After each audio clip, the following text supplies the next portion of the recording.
Education is said to be the building block of any nation in our modern world. If this is true, and I believe it is, then the Nigerian nation is in clear and present danger of crumbling right to the ground. The educational system in Nigeria today is far from offering a building block. It has become a stumbling block instead.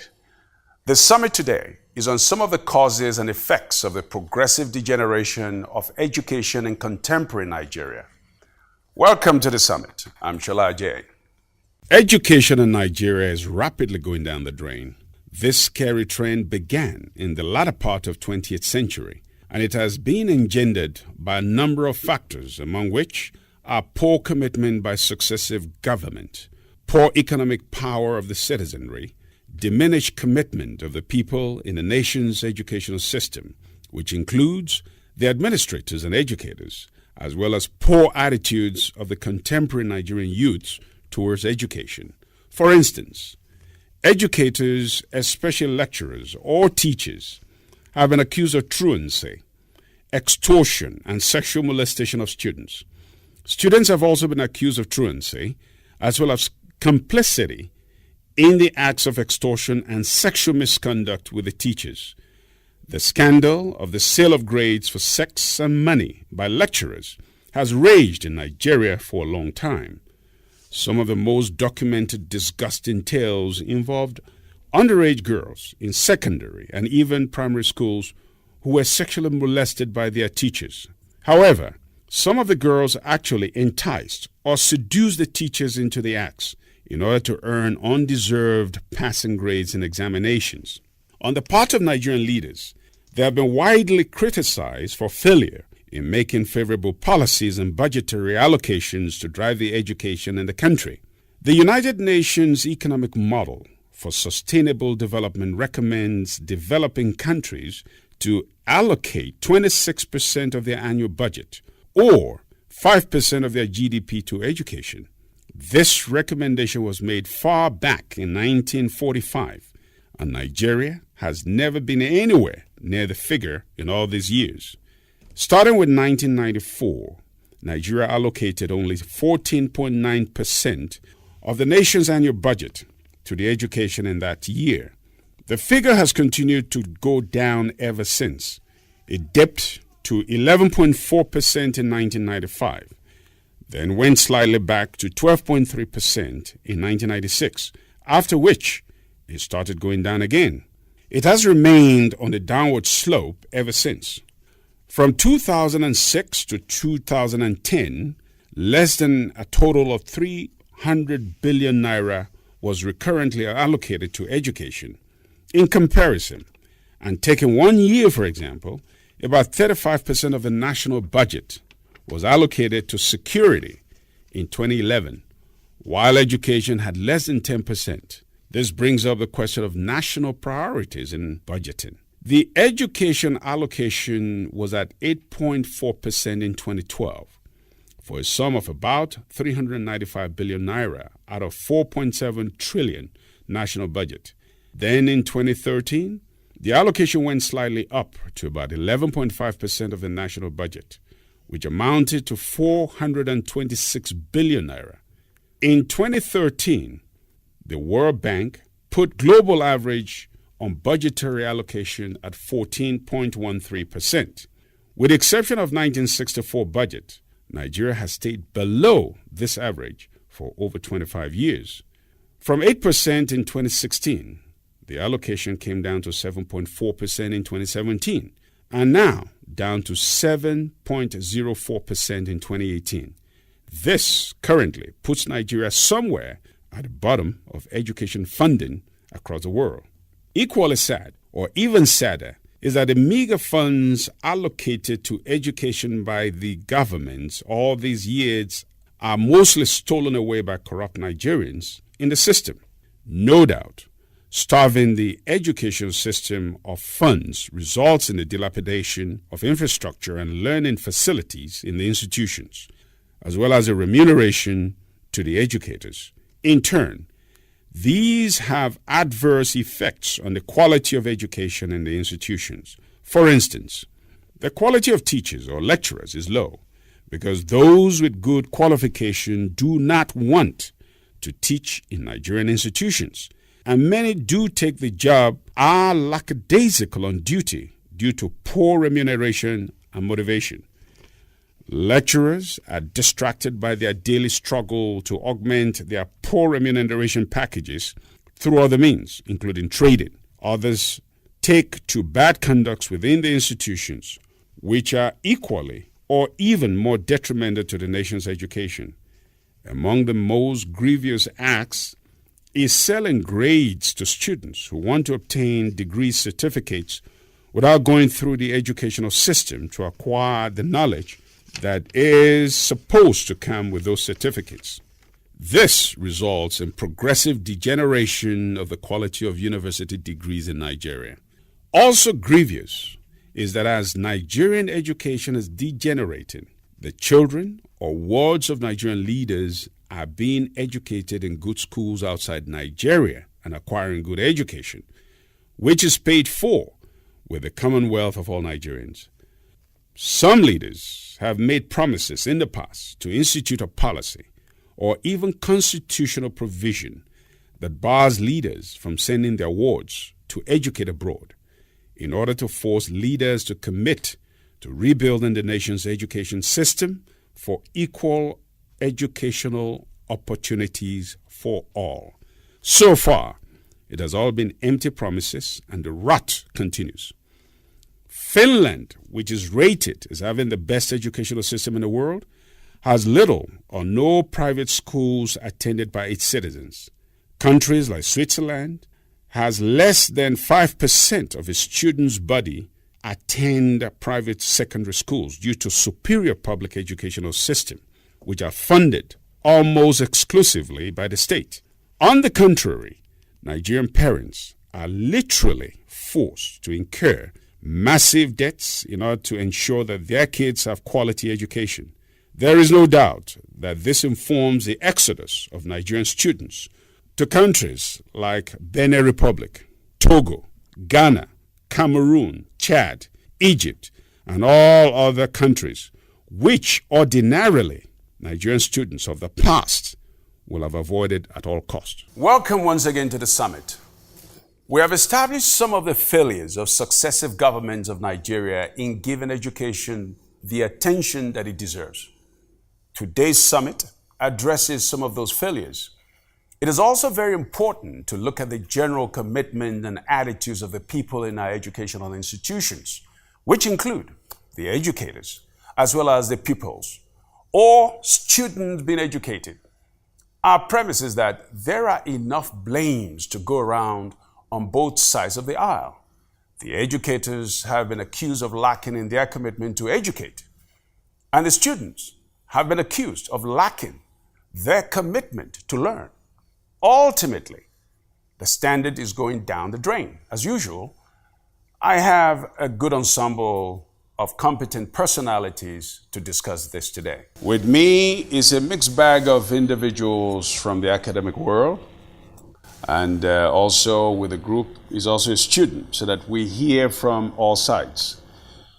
Nuhu Ogirima is the president of Colleges of Education of Academic Staff, KWASU. Yes.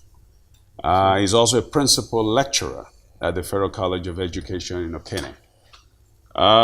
Also is Oluwole Olakunle, a National Director of Student Affairs with the COA Party of Nigeria. Am I correct? Yes. You're welcome. Ibanga Isine is not somebody unknown to us. He's a visiting journalism instructor at American University of Nigeria in Yola, but also he's a managing editor of the Next Edition newspaper. You're welcome. Thank you. Gentlemen, it is difficult to begin to say that this is one of those subjects that is long overdue. Something happened quite recently, about 2 weeks ago, which basically threw all of this in the air. And that had to do with a student from OAU University who, from all indication, according to some of the sources, induced a professor into sex for grade. Gentlemen, as much as I would love to get a female's perspective on this particular subject, it is critical that we do it some justice. How did we get this low in terms of the entire educational system? Now has a lot to do with students who probably don't go to school but expect grades. But give us some historical background. How did we ever go from being a great country with all the great universities to now a bunch of students who are just basically not wanting to go to school but trading sex for grade? Maybe I'm just overly assuming. Nuhu, can you take us on a journey? How did we get this low? Thank you. By my assessment, I think the issue itself, let me first say that I'm quite ambivalent about the whole issue. That's the alleged sex for mark scandal that is that is happening in OAU. I said happening because just this morning we also had an update that another lecturer has been so accused. But I think from introductory, it does seem that you may be tilting towards, you may be accusatory. That's what your tone suggests, which to me is not actually the case. And that is why I'm quite ambivalent about it. For once, when we look at the side of it, I've listened to the audio that was circulated. And perhaps that is why people tend to think that the student may have been the one that had actually done that. But when we cast a glance at our previous history, before now we have, it's not quite a new thing. Perhaps what is new there is the dimension it has assumed. Because I know of some institutions of learning where similar accusations have come up. As it did in the past, the institutions addressed them internally. And I'm aware of certain instances where even those that are alleged to have committed such an act went to court and had court ruling. Eventually, they were exonerated and then had to be, in one instance that's on my mind now, had to seek appointment elsewhere. When talking about the degeneration of our educational system, I think there are a lot of factors to it. But you see, when we look at it critically, the issue of curriculum is there. The issue of the curriculum delivery itself is there. The issue of the resources, the environment. And when we speak about the environment, we talk about the administration and management of institutions. It's also there. Then the issue of parents is there. Then the angle of the learner, these are all issues that form the gamut of the problem the bane of our educational development. Okay. But in the context of this discussion, I think what we are saying, like I said, the dimension there that it has assumed is the new thing that we are saying. I said the dimension there because, like I said, there have been similar instances, but it was institutionalized. It was institutions themselves that handled such development, and that is why perhaps it was never subjected to public limelight as this one is doing. And I think this one is doing this. We're witnessing this in this manner because of the utilization of social media in getting across to people. And that raises a lot of questions. No, you're going too far. I wanted you to give me the genesis of how our educational system got to this decadent system.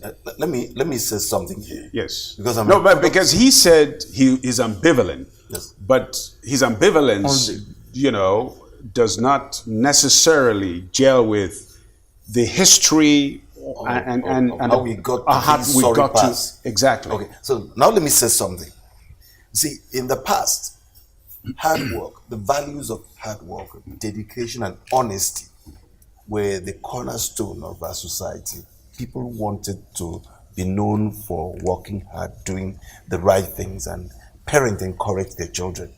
Now, but it got to a point where parents will get mercenaries to write examination for their children. Parents will want their children up the cut corners to get their children admission. And that's why a lot of students who could not get admissions in Nigerian university because of some form of stringent conditions or the difficulties, seeming difficulty, go to Ghana, Benin Republic, to universities that are like mushrooms.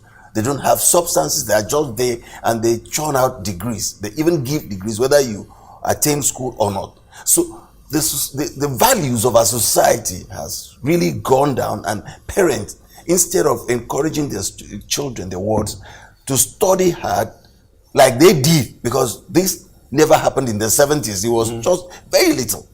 And people were working so hard. So when parents started saying, my son has to get an A, or the child does not read and comes, daddy, the teacher flogged me. And then they say, who was that teacher? Goes to school, flogs the teacher very well, and maybe come with the police, and the teacher is beaten, taken to the cell, and the children clap. And so we started losing it. And then came the issue of mercenary. The people started hiring other people to write exams for their children. Thanks, and then we started losing it. And then funding, progressively, we lose it in funding. The government is not doing enough. And then the building block for education was teacher training colleges, TTC. You have to get a grade 2, and that was the foundation. My father went through that. My mother went through the basis. Now it's talking of college No, education. we're going to come to that. So when you look at progressively how we declined, I'm using that deliberately. We progressively declined, and then you can be sure that unless something is done and urgently, it's going to get worse. Thank you. Let's bring in a student. You are the national president of COA. National Director of Student Affairs for the party. National Director of Student Affairs for COA. Yeah. From your angle, obviously, you have seen a lot of things said about what goes on college campuses. I mean, by that I'm talking of university campuses, sex for grades, and people paying teachers in order to get pass marks, even though they spend the entire semester out of school. What is happening? I think, first of all, we should not probably look at the face of the problem. I think we should go deep down into the solution, because it's all started because we as a country have decided to... Sorry, you say we shouldn't look at the face of the problem? Yeah, we should But go we deep look at down. this, how do you go into a solution without examining... I think what I was supposed to say is that to look deep down into the problem, really not the solution. Okay. So as a matter of fact, as a nation, I think we've probably looked aside from what the future of this country lies ahead about, because the youth and of a country determines how bright the future of that country is going to be. And I think the only direct investment into the future of a country is the investment the government and the nation itself has made on the young people. So because of the fact that we have decided to look aside, we have decided not to agree as a nation to invest competently into our education sector, a lot of degrading things has happened, and it has shaped the way at which we have viewed what is called success. Because we now see, I want to disagree with what he said, that in the olden time we used to have hard work. I think now we need to have smart work, because the world has moved, and we should probably change the way we define success as a nation. We now define success in terms of grade, not in terms of what you can do to society. And that is why in my last article I talked about where we can have an education system that deals directly with the problems of our immediate society. The kind of education curriculum we have right now cannot even prepare you or program you, prepare you for a job of the next 20 years, talk of now. So I think we should go back and change that, our national orientation about what the future of this country should look like. No, but do you agree with that? Because Yes, I agree I agree totally. But the fact that if you don't smartly and working hard, they go together. I would have thought that. They go together. It is not because you are pushing chalk. A chalk pusher can push it smartly, and the other one is just pulling it as he likes. I think it basically boils down on what we have defined as success in our climb. You know, success to someone like a student like me might be having a hay, whereas that success might not directly translate to societal success. Now, you can tell me that we have to start looking at skills and competencies and not certificates. Yeah. So if you tell me that, I agree with you totally. So the premium we have placed on the certificate has actually brought a lot of young people striving in whichever means they could to make sure they made this, even if they are not qualified to make such certificates. No, but at the same time, I'll bring you in. The fundamentals of any business, of any smart, involvement in any industry, lies in the understanding of the basics. See, so you cannot get somebody to go invent something in the area of physics without him understanding the fundamentals of physics. Yeah, like the laws of Am I motion right? and all. Yeah, sure. Okay. See, so while it is quick and this notion of we want to get there faster, what I'm trying to establish from the beginning of this debate is it that our problem is society driven, in the sense that is it because we're expecting too much of the students in terms of success? Is that the reason why many of them started by cheating in during the exit exams at the secondary school? And then this carries on to the university. If I can cheat to get into the university, I can just as well cheat to get out of the university. Yes. Am I right? Yes. See, so what I'm saying is, let's look at the basics. How did we get to this point where we are in the society, where girls are prepared to trade sex for grades? The young men who don't want to read are prepared to pay the lecturers. And it's a good thing we have two lecturers here. So you guys need to let me know how much you collected so far. Like I said earlier on, you see, when we look at it, it involves a broad spectrum of issues. He mentioned curriculum. Just in the passing, he didn't elaborate on it. Like I said, the issue of curriculum itself, perhaps going back to what he said, what my learned colleague said, those days, what was the concern or the policy of education? It was just to have literacy. It was basically a literacy. Yeah. And then that is when the 3 R's, reading, arithmetic, and writing, came in. Just 3. You can memorize poems in English, everything, and read the lines in tens, in hundreds even. In some cases, depending on your ability to commit that into memory. Can students do that now? No. But does it mean that the standard of education has fallen? No. Why have we gotten here? The curriculum. That's the content. At the primary school level, at the basic education level, how many subjects are students taking now? More than 15.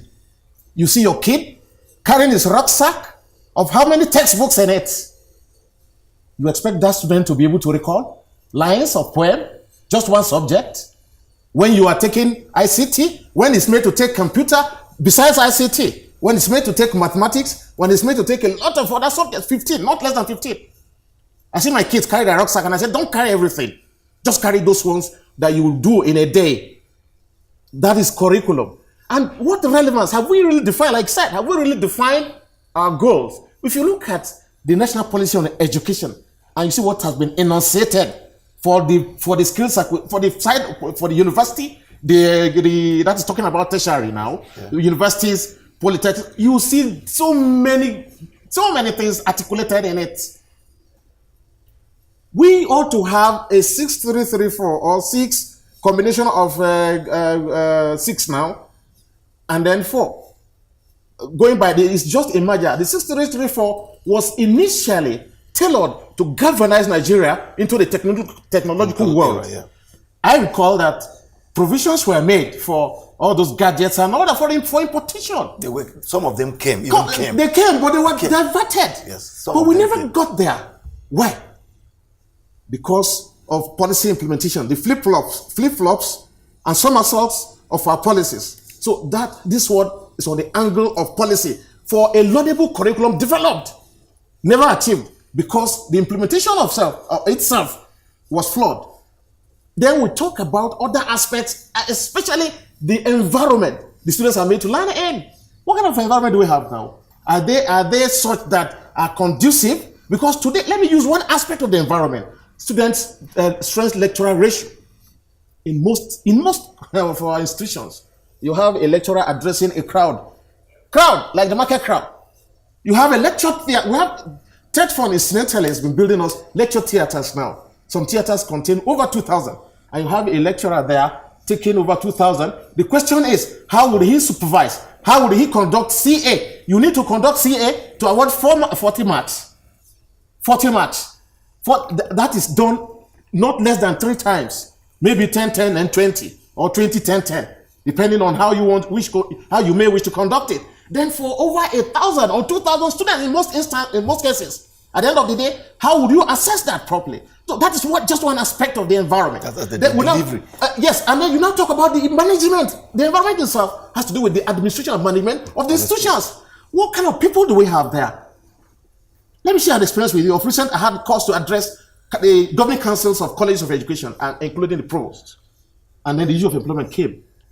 And I said, when you are going to employ for us, please ensure that you employ those that are qualified.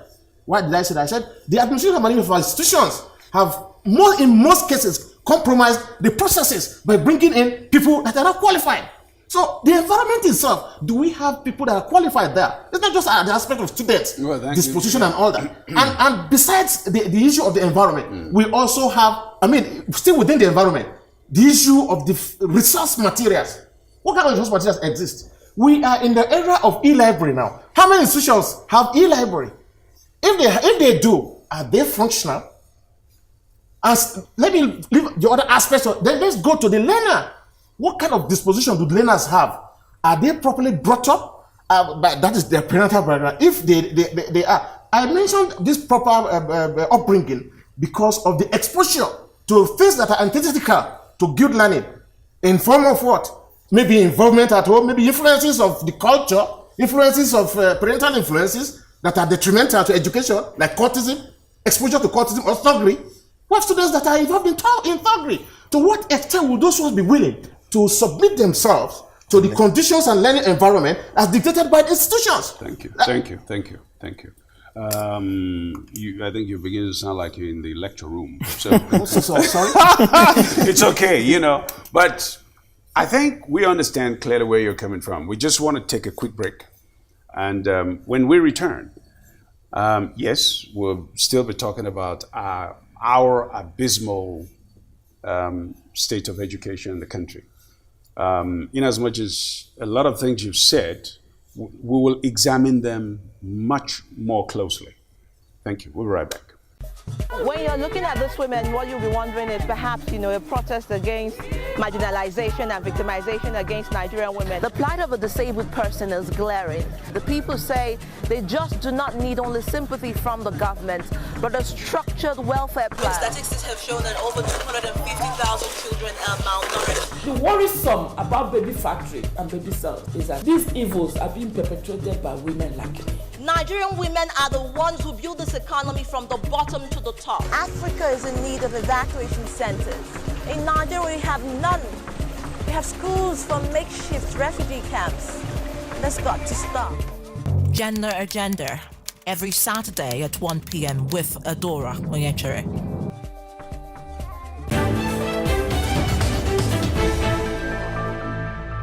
We welcome you back to examining the abysmal state of education in Nigeria.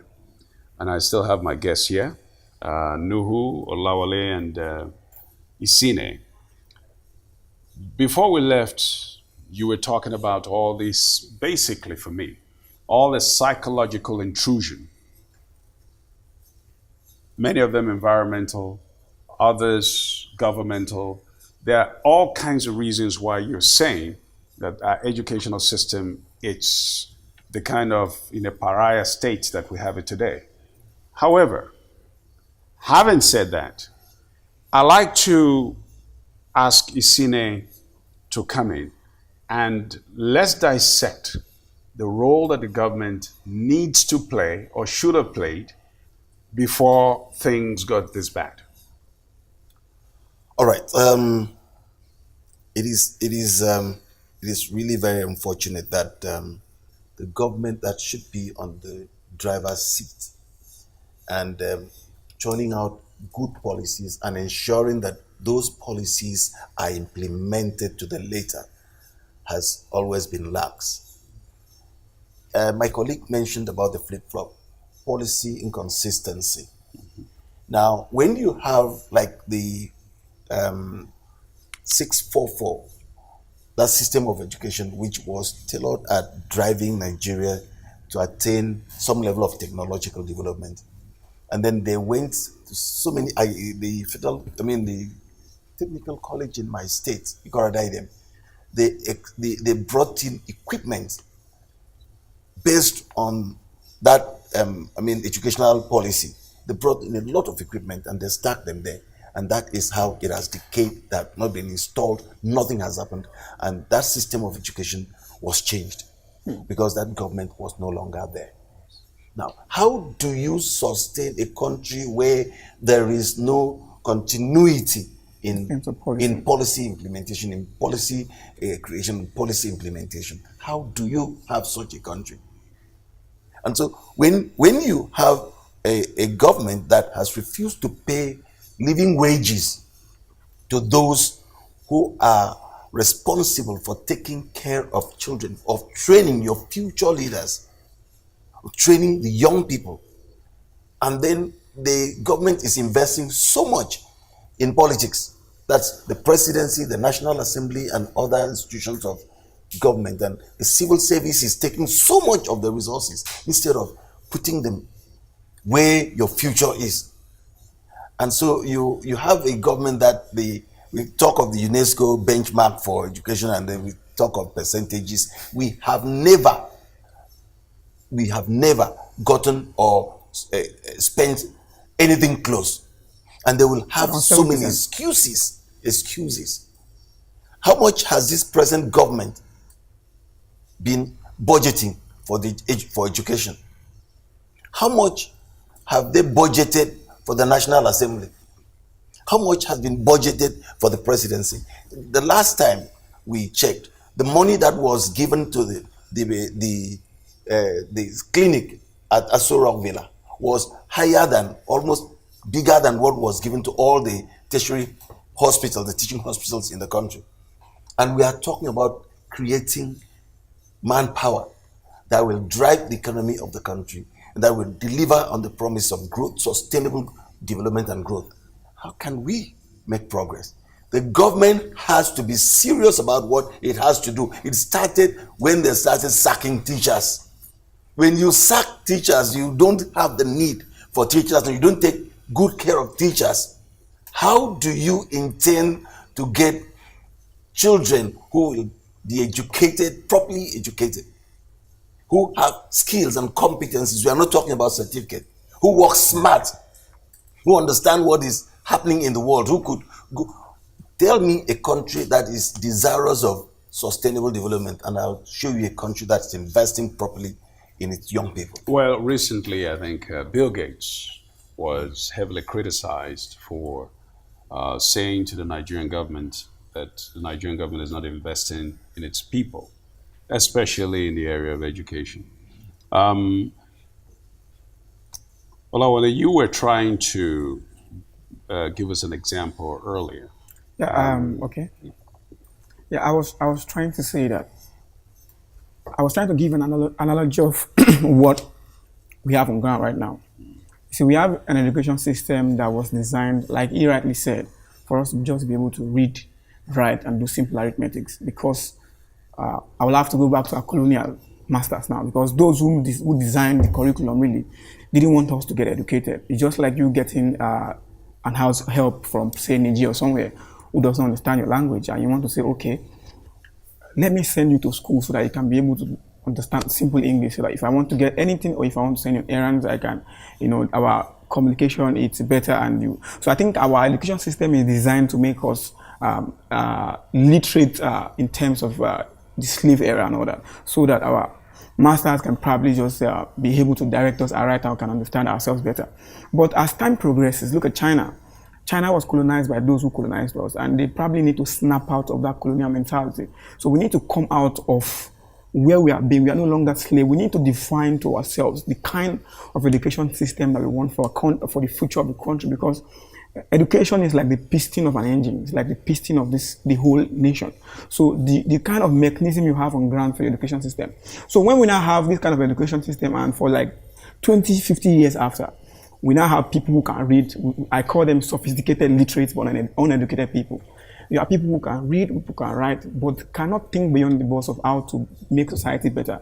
So we now have people who follow grades, who have grades, who are successful graders, but can't add value to the society. So in their business empires, you cannot expand it. We now have situations where they are much more unemployment. And looking back to investment in education, because of the fact that we have leaders who are not interested in the future society of the country, I think every leader should be interested in whom takes over, or in whom takes over the country or the environment he or she is governing over. So if we now have leaders who have decided that out of the entire budget of the country, I think 2018 is the time we had the highest benchmark in terms of education. We have 7.1%. And the minimum UNESCO give, the minimum standard for school is 25%. So it means that as a country, we are not even serious about the future of this country. So we now have students who have now, because of unemployment rate, we have people looking for means to make money.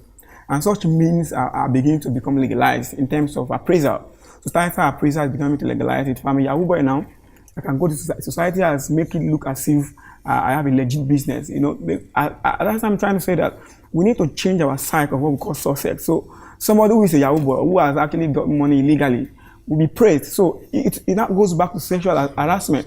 So a lady who has probably decided to sexually use sex for grade will also be praised by our fellow peer, because our appraisal for success too has changed somehow as a nation. So I think we should go back deep down to the foundation and begin to ask ourselves critical questions about what we want as a nation. And that will determine how we design our education curriculum. Okay, well, Lawale, thank you for that. The only thing that I'm trying to get out of this is, whenever anything doesn't go too well, we blame the government. We blame the government. We don't see, who is the government? We are the government. Sure. Because we are the people who put certain people there. And you've just given me an abysmal picture of even the educational structure and why things don't seem to be working. We need to go back to the drawing board. In as much as I tend to agree with you, one needs to look much closely at, if you have to begin right now, you cannot do away with all these individuals who are half-baked, who have half-baked education. How do we begin without necessarily, because we'll go back again and say it has a lot to do with the government. Yet, successive governments have had a role to play in everything that we're talking about. From the people who changed the structure to the 644, and to you who are saying that this was colonially designed for us not to succeed.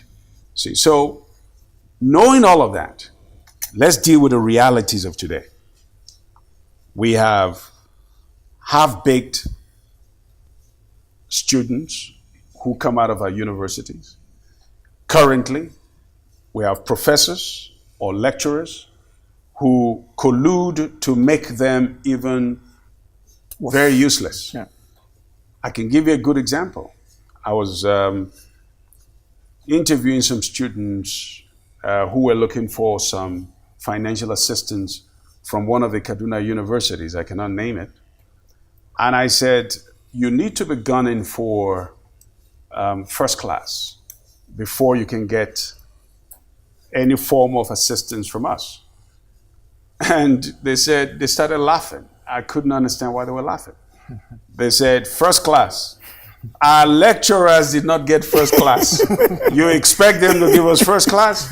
And that was very appalling, but maybe that's a reality. It happens, yeah. You see? So, given the scenario where we have a lot of students graduating or so-called graduating or graduates of these universities who can barely read or write, unless you are, an industry captain, you will not understand clearly where we're coming from. Where you interview over 2,000 people and you can barely get 10 people out of that. Yeah, sure. Where do we begin, given the status quo, where we have professors who are given, who because of their own peculiar situation, they are not properly remunerated. They have to do 2 or 3 other jobs. Many of them give the students, what do you know we call it? They give them plagiarized papers where they pay for. How do you begin? This is serious. It's a Herculean task, really. But my take on it is to have, it has to do with the mindset of individuals. And I think it's value, it's all boils down to the value question. And that is why I believe that reorientation would have been the best for us. If you are reorientating, how do you do that? Because when somebody is hungry, like you rightly said, you see, when somebody is not properly remunerated and he has lots of needs to meet, the issue of compromise will come in. Compromise of his professional ethics will set in. It's not peculiar to teachers anyway. But the angle that I want to look at it is the aspect of, that is why I will still mention government. Government championing massive reorientation of Nigerians. That is to reorientate Nigerians on value system. Value system with respect to what? One, the dignity of labor. Because you wouldn't even expect that people, as we speak now, there are still some of the graduates that we have who are not even doing well, but they got jobs because they have people in government that have assisted them to get such jobs. This government created, employment opportunities, even though unannounced. But I can tell you that those that I know that got the jobs were people well connected, not amongst the less privileged. Why and how? That one is the Nigerian question. Still, the Nigerian factor played itself out. So, if you now have this kind of a system, if eventually those who have been made to experience the travails of looking for a job and not getting even a meal a day, eventually got one, what do you think would happen? He would want to, of course, recoup. He would want to make himself comfortable. Then a nation that accepts corrupt people in good offices, when people that even merit such jobs are down there, not getting employed, what do you expect of such a country? Because the man who obtains such positions by hook or crook would eventually be a kind of, would be emulated by others. No. And he compromises anyway, because already the system is he knows that he never merited that. So he can close his eyes to whoever is coming in, maybe his cronies or as his associates, siblings or whoever, relatives, is asking him to look for a job for them. That is how the system had gotten this. That is how the Nigerian state has crumbled this far. Yeah, thank you. We will actually get back to that because there's one of the governors who has taken a bold step to try to rectify some of these anomalies. As soon as we get back from our break, we'll talk about some steps being taken by the Kaduna governor. We'll be right back.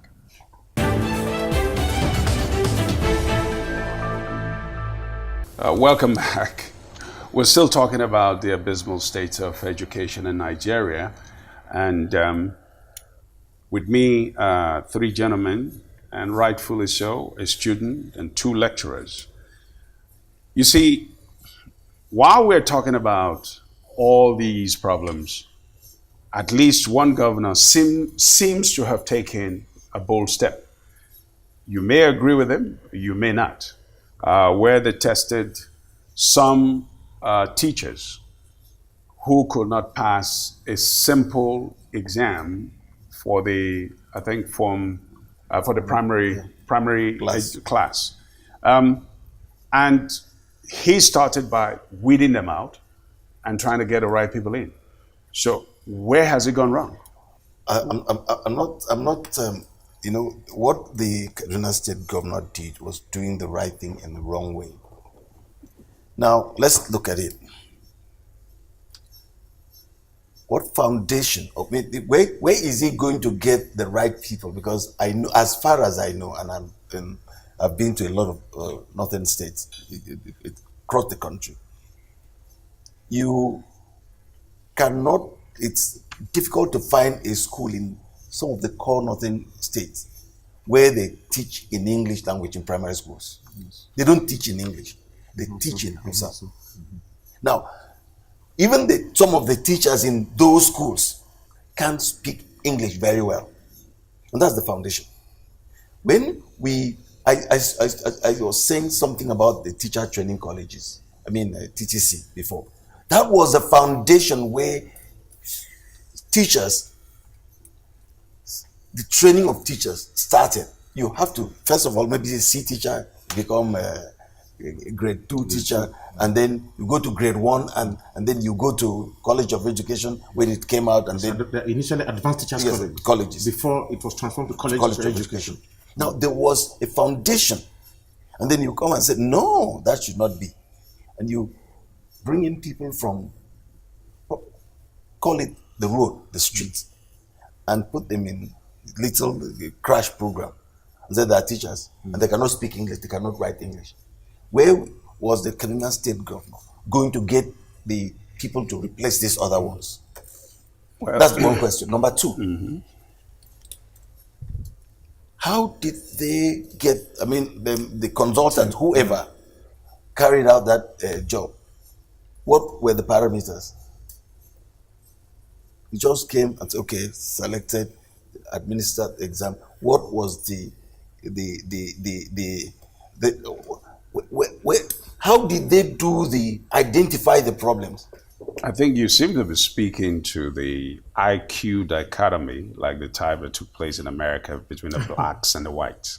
It's not. Even in my place, there are situations like that. Because you've just made a statement about these people cannot speak English. Yes. A lot of African countries that will disagree with you that English does not necessarily mean you're educated. I even have an observation there. You see, when we look at the Koreans, yes, they don't disseminate information, instruction in English. Japan, even the 2 Koreas and those ones that have advanced, they use their native language. It's not even about the medium of transmitting knowledge, no. But the aspect is how did they acquire their training? And there's even an advocacy now towards the use of the mother tongue in disseminating information for proper grasp of the knowledge in sciences and even at the moment, even as we speak.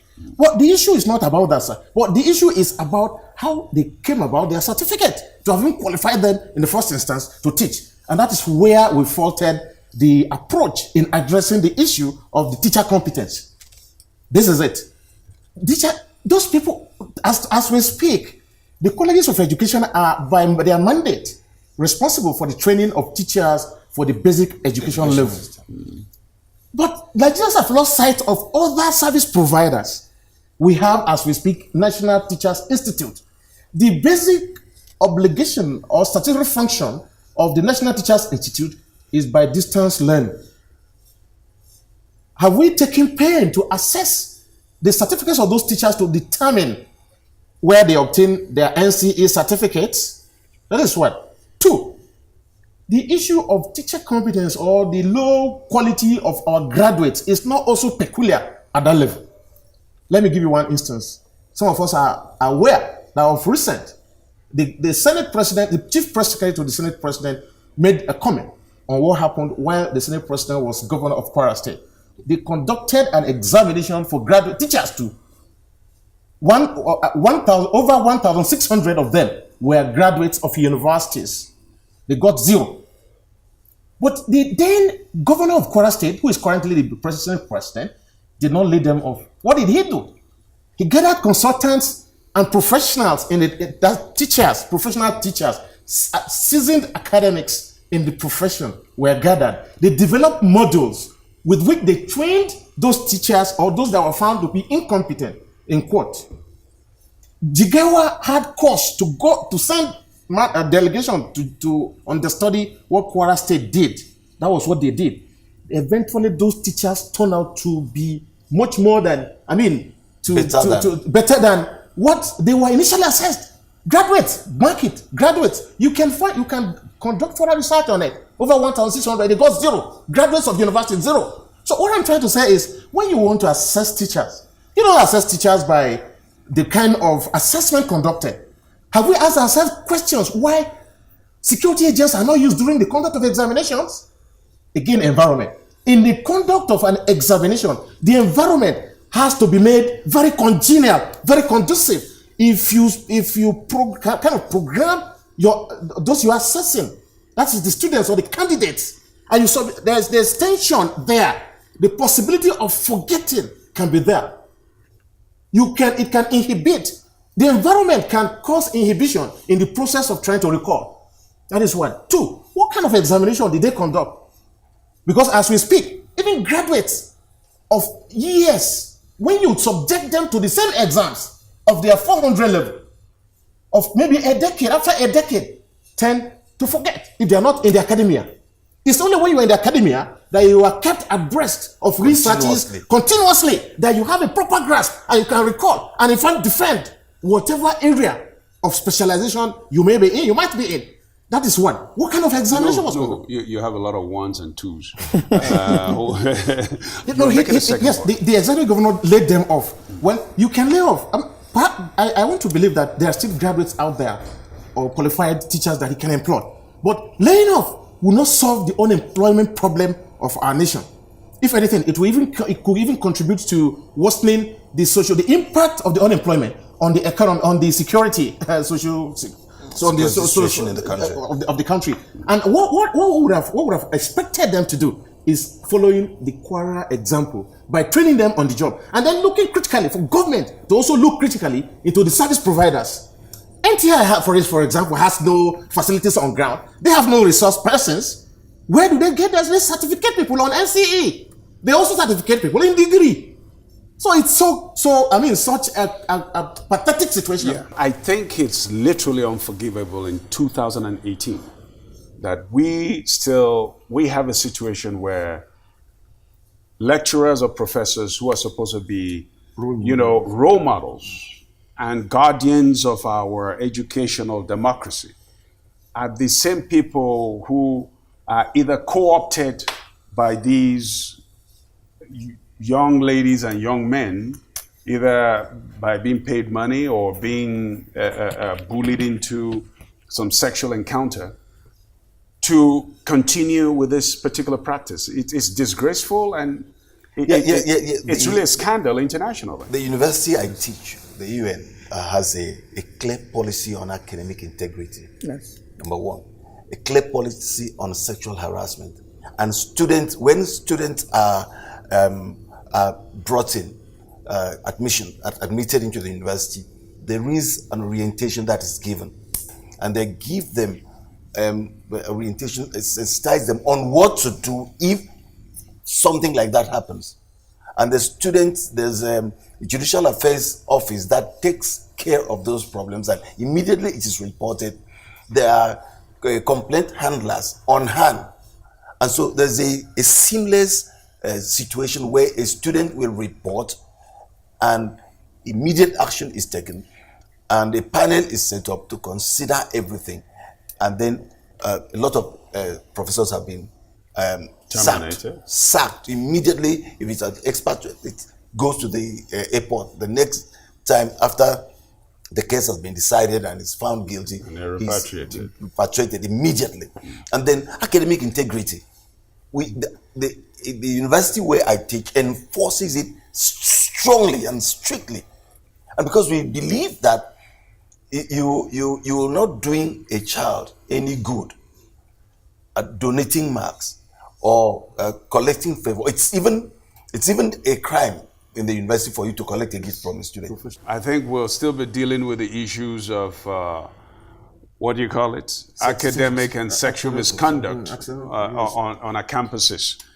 The youth and the leaders of tomorrow come out of all these institutions. And we hope that we have the opportunity to address this vigorously, both from the governmental side and the various institutions themselves. We thank you for being with us on this particular edition of the State of Nigerian Educational System.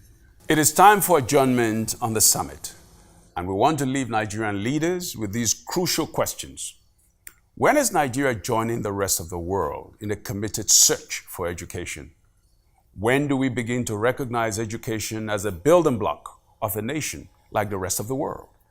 And finally, when do the masses of Nigerians begin to enjoy the quality of education that our leaders and their wards spend so much of our collective wealth to receive outside Nigeria?